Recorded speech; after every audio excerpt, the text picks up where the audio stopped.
Welcome to the second week in our series around back to school and how to make this a really successful back to school time for you and your family. Today I'm going to be talking to you, the parents and guardians and support systems for our kids and our students. And the first thing I want to do is just acknowledge that I think going into the school year, especially if you have a student going back to in-person learning who perhaps hasn't been this whole time during the pandemic, is filled with a little bit of anxiety. There's a lot of excitement, there's a lot of anticipation and some really good feelings, but there's also some anxiousness around what's going to happen and how this looks. And so I just want to carve out some space for that, because when we don't acknowledge that we have some anxiety or some nervousness around a situation, it can often impact other emotions and the way that we communicate.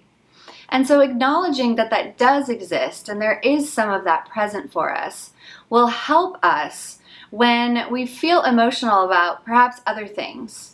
For example, let's say you get a letter from your student's school that is asking something of you that seems last minute.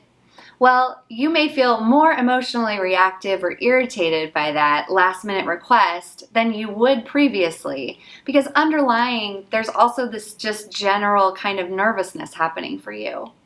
And so I think if we carve out that space and we acknowledge that it's there, we're able to process and look at the normal day-to-day stresses that having a kid in school has come with it.